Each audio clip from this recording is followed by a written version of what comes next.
Also on Cleveland.com. This is another article that I found in doing the research on this. And these are sort of unflattering things, but I found this to be hilarious.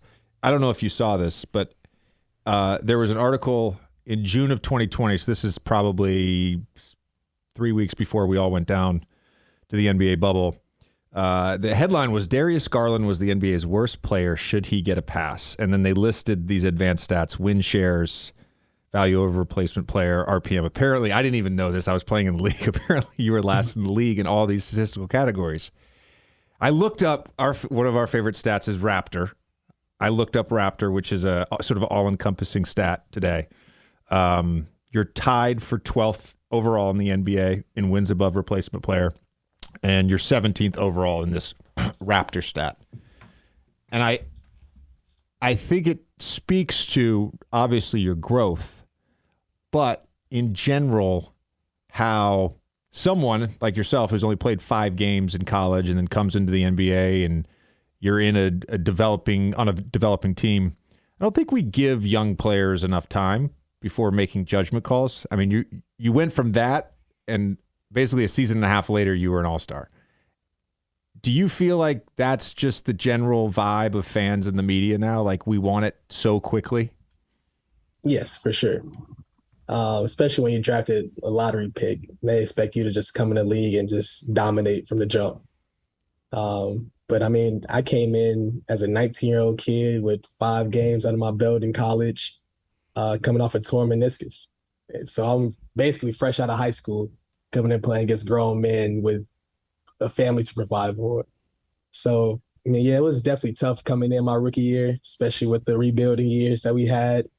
And the media just have to give young guys, kids, basically, some time just to grow. I mean, I just grow through experiences, just with games. They played me a lot, went through a lot of bumps and bruises, a lot of mistakes, and I just watched a lot of film and just worked on it. So I think just the growing process, it really matters to these guys. I mean, we're not in the league for any reason.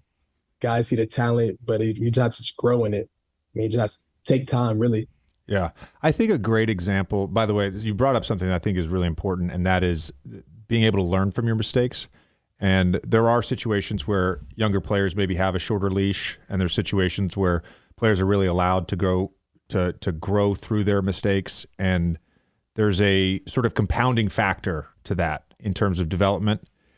A great example to me of that is the Warriors' young players, right? Kuminga, Moody, James Wiseman.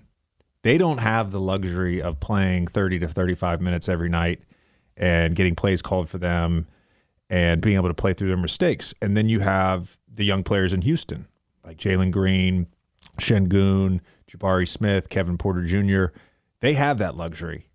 And I think it's really challenging for any young player to learn from their mistakes, but especially if you're in a situation where you have sort of a shorter leash. And I guess you felt like you did not have a shorter leash. You were actually able to play through your mistakes.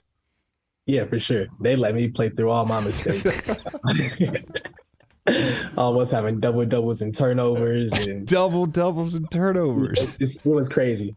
But yeah, they let me play through everything. I had a lot of good vets that I've looked up to that just literally let me just play and just let me play without my mistakes. They believed in me. Like Tristan Thompson, K-Love, they've been playing with Bron and championships, and they just tell them just go out there and play. You have to learn through your mistakes. And I definitely apologize to them my rookie year because those old guys are just running around after all my turnovers and bad shots and stuff like that. So my rookie year was definitely tough for sure.